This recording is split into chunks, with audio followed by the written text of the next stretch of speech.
नमस्कार। शुरुआत करते हैं बड़ी खबर के साथ जो देहरादून से है, जहां पर कोरोना का साइड इफेक्ट सामने आया है। पैरोल पर छोड़े गए 36 कैदियों का कुछ भी पता नहीं चल रहा है। कोरोना की वजह से हल्द्वानी जेल से ये कैदी छोड़े गए थे। छोड़े गए 78 कैदियों में से 36 का अता पता नहीं चल पा रहा है। 5 जिलों के एसएसपी को इसके लिए चिट्ठी भी लिखी गई है। गायब कैदी उत्तराखंड और यूपी के रहने वाले हैं। नैनीताल, उधम सिंह नगर, बिजनौर, रामपुर, मुरादाबाद के सभी कैदी हैं जो फिलहाल लापता हैं। इनका कोई पता नहीं चल पा रहा है। पैरोल पर ये सभी छूटकर बाहर आए थे। कोविड के चलते जेलों में कैदियों की संख्या ज्यादा होने की वजह से कुछ कैदियों को छोड़ा गया था। उनमें से अब 36 कैदियों का अता पता नहीं चल पा रहा है। 78 कैदियों में से 36 कैदी ऐसे हैं जिनका कोई सुराग नहीं मिल पा रहा है। 5 जिलों के एसएसपी को बाकायदा इसके लिए चिट्ठी लिखी गई है कि गायब कैदियों के बारे में जानकारी इकट्ठा की जाए। उत्तराखंड और यूपी के रहने वाले हैं सभी कैदी। जानकारी के मुताबिक नैनीताल, उधम सिंह नगर, बिजनौर, रामपुर और मुरादाबाद के रहने वाले हैं। पैरोल पर छूटकर बाहर आए थे, उसके बाद से इनका कोई अता पता नहीं।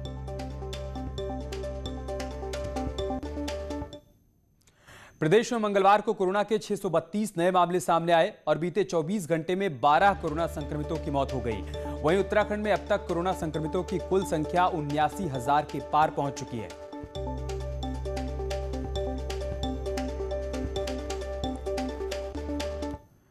स्वास्थ्य महानिदेशक डॉक्टर अमिता उप्रेती भी कोरोना पॉजिटिव हो गई हैं। अमिता उप्रेती के पति भी कुछ दिन पहले कोरोना संक्रमित हुए थे। आपको बता दें कि डीजी हेल्थ के संपर्क में विभाग के कई कर्मचारी और अधिकारी भी थे, जिन्हें अब ट्रेस किया जा रहा है।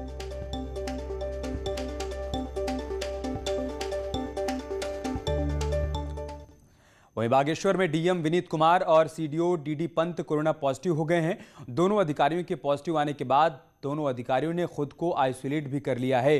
साथ ही इस बात की सूचना भी साझा कर दी है कि जो भी अधिकारी और कर्मचारी मेरे संपर्क में आए हैं वो भी अपना कोविड टेस्ट करा लें अगर उनमें कोई सिम्टम्स नजर आता है तो। और बात करते हैं आज की बड़ी खबर की। त्रिवेंद्र कैबिनेट की आज अहम बैठक होने वाली है, जिसमें विश्वविद्यालय और डिग्री कॉलेज खोलने पर फैसला हो सकता है। मीटिंग में एलटी शिक्षक सेवा नियमावली में संशोधन, आवास और राजस्व से जुड़े प्रस्ताव भी आ सकते हैं, उस पर चर्चा हो सकती है और उसके बाद कैबिनेट की तरफ से इन प्रस्तावों पर मुहर भी लगाई जा सकती है। हिमाचल और गुजरात में बूथ लेवल से भी नीचे पन्ना प्रमुख बनाने का प्रयोग खरा उतरने के बाद बीजेपी अब उत्तराखंड में भी पन्ना प्रमुख का प्रयोग करने की तैयारी में है और पार्टी को भरोसा है कि कॉन्सेप्ट 2022 में सत्ता की राह को आसान बनाएगा। बीजेपी में यूं तो बूथ लेवल से संगठन की शुरुआत होती है, बूथ, मंडल, जिला और फिर प्रदेश संगठन। लेकिन अब बीजेपी बूथ से भी नीचे पन्ना प्रमुख का कॉन्सेप्ट लागू करने जा रही है। दरअसल प्रदेश बूथ की वोटर लिस्ट होती है। इस लिस्ट के एक पेज में 30 वोटर के नाम होते हैं। बीजेपी इन 30 वोटर्स को कन्विंस करने की जिम्मेदारी अपने एक कार्यकर्ता को देगी, जिसे पन्ना प्रमुख कहा जाएगा। पन्ना प्रमुख बूथ के इन 30 मतदाताओं से संपर्क बढ़ाएगा, उन्हें कन्विंस करेगा और वोटिंग के दिन उन्हें पोलिंग सेंटर तक भी लाएगा। यानी कि अगर एक बूथ पर 900 मतदाता हैं, तो बीजेपी इस बूथ पर 30 पन्ना प्रमुख बनाएगी। हम आने वाले मार्च अप्रैल तक हर बूथ पर पन्ना प्रमुख तक बनाएंगे। बूथ तक तो हमारी कमेटी है ही है, बूथ में भी हम एक पन्ने का एक कार्यकर्ता खड़ा करेंगे। उस कार्यकर्ता के पास 10 घर होंगे, वो 10 घरों में महीने में एक बार संपर्क करेगा। दरअसल 4 दिनों तक उत्तराखंड के सियासी हालात के साथ ही सरकार और संगठन की नब्ज टटोल कर गए बीजेपी के राष्ट्रीय अध्यक्ष जेपी नड्डा 2022 के लिए संगठन को कुछ महत्वपूर्ण की पॉइंट्स भी दे गए हैं, जिनमें टारगेट बनाकर काम करना और पन्ना प्रमुखों की टीम खड़ी करना सबसे बड़ा और पहला गुरु मंत्र है। भारतीय जनता पार्टी उत्तराखंड ने लक्ष्य रखा है कि उन 30 वोटर्स के ऊपर अपने कार्यकर्ताओं को प्रमुख के रूप में पन्ना प्रमुख की जिम्मेदारी देंगे और वो उन 30 वोटर्स को वोट के समय, चुनाव के समय भारतीय जनता पार्टी के पक्ष में वोट डालने के लिए मोटिवेट करेगा। बीजेपी को अब एक बूथ 10 यूथ की जगह एक बूथ 20 यूथ की एक अलग से टीम तैयार करने का लक्ष्य दिया गया है। इस पूरे ऑपरेशन को नाम दिया गया है माइक्रो मैनेजमेंट। जो इसका वोट प्रतिशत तो बढ़ाएगा ही, साथ ही 60 सीटों पर भगवा लहराने के उसके लक्ष्य को भेदने में भी सहायक होगा। देहरादून से सुलिंदर प्रभात, न्यूज़ 18। बीजेपी के राष्ट्रीय अध्यक्ष का उत्तराखंड दौरा खत्म होने के बाद बीजेपी के प्रदेश अध्यक्ष बंशीधर भगत अब प्रदेश की सभी 70 विधानसभा क्षेत्रों का दौरा करने की तैयारी में हैं। 24 दिसंबर से दौरे की शुरुआत हो जाएगी और अगले 3 महीने में भगत सभी 70 विधानसभा क्षेत्रों का दौरा कर चुके होंगे। भगत के दौरे की खास बात यह है कि भगत सभी विधानसभा क्षेत्रों में रात्रि विश्राम भी करने वाले हैं। और क्या खास बातें हैं वो भी हम आपको बताते हैं। शक्ति केंद्र से लेकर उस विधानसभा क्षेत्र में रहने वाले पार्टी के सभी पदाधिकारियों की मीटिंग भी लेंगे। गढ़वाल में महामंत्री कुलदीप कुमार तो कुमाऊं में महामंत्री राजेंद्र भंडारी अध्यक्ष के साथ रहेंगे। पुराने और वरिष्ठ कार्यकर्ताओं की मीटिंग लेंगे। पार्टी नेताओं से 1-to-1 मुलाकात करेंगे, संवाद करेंगे। इस दौरान भगत एक कार्यकर्ता के घर पर खाना भी खाएंगे। इसमें विशेष तौर पर ध्यान रखा जाएगा कि हर वर्ग के कार्यकर्ता के घर प्रदेश अध्यक्ष खाना खाने के लिए पहुंचे।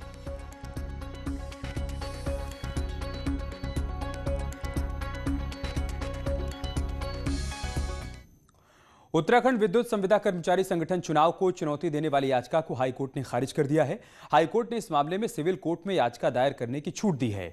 आपको बता दें कि विद्युत संविदा कर्मचारी संगठन के चुनाव 19 फरवरी 2019 को हुए थे, जिसको संगठन के सदस्य जेएल योगेंद्र ने असंवैधानिक बताया था, जिसके बाद संगठन ने योगेंद्र को निकाल दिया था।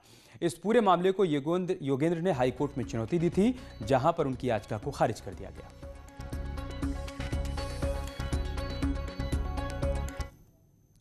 उधर विधानसभा चुनाव में ईवीएम गड़बड़ी के मामले में हाईकोर्ट ने मुन्ना सिंह चौहान समेत अन्य को बड़ी राहत दी है। हाईकोर्ट के जस्टिस लोकपाल सिंह की कोर्ट ने ईवीएम में छेड़छाड़ को लेकर दायर याचिकाओं को खारिज कर दिया। आपको बता दें कि विधानसभा चुनाव में गड़बड़ी का आरोप लगाते हुए कांग्रेस नेता नवप्रभात, गोदावरी थापली, विक्रम सिंह, प्रभुलाल राजकुमार समेत कई अन्य लोगों ने याचिकाएं दाखिल की थी। याचिका में आरोप लगाया गया था कि ईवीएम में गड़बड़ी कर चुनाव को जीता गया है, लिहाजा चुनाव को निरस्त किया जाए, लेकिन फिलहाल उन्हें हाईकोर्ट से झटका लगा है। एफिडेविट इन्होंने फाइल किया है, this is not as per law, there is no cause of action, there is no material, law की रिक्वायरमेंट फुलफिल नहीं करी है, एफिडेविट एज पर लॉ नहीं है, तो how this election petition can proceed. तो हमारी आज प्रिलिमिनरी ऑब्जेक्शन पे इसमें कई बार बहस हुई थी। आज उसने अलाउ, ऑनरेबल कोर्ट ने उसको अलाउ कर दिया है और अलाउ का रिजल्ट ये है कि election petition now dismiss. SIDCUL में हुए घोटाले की जांच कर रही एसआईटी जांच टीम पर भी अब एक्शन होने की तैयारी है। आईजी गढ़वाल की अध्यक्षता में बनी एसआईटी टीम के कुछ सदस्य जांच में लापरवाही बरत रहे हैं, जिनके खिलाफ आईजी गढ़वाल अभिनव कुमार ने नाराजगी जताते हुए कारण बताओ नोटिस भी जारी किया है और साथ ही जिले के कप्तानों को भी लापरवाही के लिए चिट्ठी लिखी है। दरअसल 5 दिसंबर तक सभी जांच टीमों को रिपोर्ट सौंपनी थी, लेकिन करीब 33 फाइलों में जांच कर रहे अधिकारियों ने कोई भी जवाब अभी तक दाखिल नहीं किया है। में एसआईटी में जो भी विवेचक थे, इनसे भी पूछा गया है कि आप बताएं कि क्या कारण है कि आप इसमें समय से हमको रिपोर्ट नहीं सबमिट कर पाए हैं, और जवाब आने पर इसको देखा जाएगा और फिर हम लोग रिव्यू करके अगर कहीं पे किसी की लापरवाही पाई जाती है फिर उसके खिलाफ कार्रवाई की जाएगी। बेरोजगार युवा हमारी इस खबर को ध्यान से देखें। उत्तराखंड में अगर आप सरकारी नौकरी के लिए तैयारी कर रहे हैं तो आपको अब ऑनलाइन एग्जाम देने होंगे और एग्जाम के दौरान बरती गई आपकी जरा सी चूक आपके सपने को चकनाचूर कर सकती है। लंबे इंतजार के बाद आखिरकार उत्तराखंड अधीनस्थ सेवा चयन आयोग पहली बार ऑनलाइन एग्जाम करवाने जा रहा है। 19 तारीख से पशुधन प्रसार अधिकारी, सहायक कृषि अधिकारी और जेई की पोस्ट पर पहली बार ऑनलाइन एग्जाम होंगे, जिसके लिए युवाओं को बकायदा वीडियो जारी कर ट्रेन किया जाएगा। सीएम त्रिवेंद्र सिंह रावत 10 दिसंबर को योजना लॉन्च करेंगे। पहला ऑनलाइन एग्जाम का कार्यक्रम है और इसमें 3 परीक्षाएं होंगी जो 19 तारीख से लेकर 23 तारीख के बीच होंगी। 19 तारीख को सहायक कृषि अधिकारी का, 19 तारीख को सेकंड शिफ्ट में और फिर 20 तारीख को जेई सिविल का और फिर 21 से 23 तक पशुधन प्रसार अधिकारी का 3 पदों का ये एग्जाम होगा। एग्जाम में सबसे खास बात ये होगी कि कैंडिडेट की हर एक्टिविटी की मॉनिटरिंग की जाएगी। सेंटर में तो कैमरे होंगे ही, साथ ही कंप्यूटर में लगे कैमरे के जरिए भी आयोग मॉनिटरिंग करेगा। अधिकतर जो अभी तक चीटिंग के मामले आए या शुचिता के मामले आए, वो एक तरह से ऑफलाइन एग्जाम का साइड इफेक्ट आप कह सकते हैं।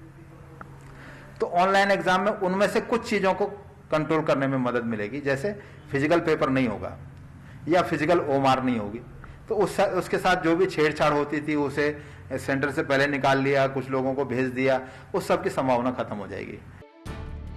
कंप्यूटर बेस्ड इन टेस्ट से आयोग को बड़ी उम्मीदें हैं। अगर ये एग्जाम सफल हुए तो मैन पावर की कमी झेल रहे आयोग को उससे बड़ी राहत मिलने की उम्मीद है। न्यूज़ 18 के लिए देहरादून से भारती सकलानी की रिपोर्ट। प्रधानमंत्री योजना के नाम पर कई लोगों से ठगी करने का मामला सामने आया है। कोतवाली नगर क्षेत्र के आढ़त बाजार इलाके में प्रधानमंत्री मोदी के बैनर पोस्टर लगे हुए थे, जिनमें लोगों को पर्सनल लोन, होम लोन, आधार कार्ड लोन के आधार पर लोन दिया जा रहा था, जिसका संज्ञान लेते हुए पुलिस ने ठगी करने वालों पर मुकदमा दर्ज करवाया है और गिरफ्तारी के लिए एक टीम का गठन भी कर दिया है।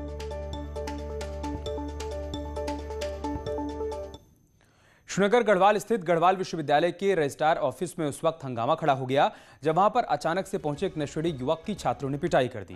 दरअसल छात्र अपनी मांगों को लेकर रजिस्ट्रार से बातचीत कर रहे थे।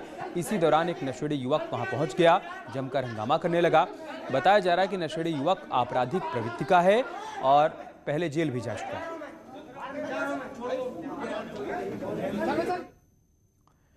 टिहरी के प्रतापनगर के रहने वाले मदन सिंह राणा पीएम मोदी के स्वच्छ भारत मिशन से ऐसे प्रभावित हुए कि उन्होंने इसे अपने जीवन का ही लक्ष्य बना लिया है। कैसे, आइए आपको दिखाते हैं।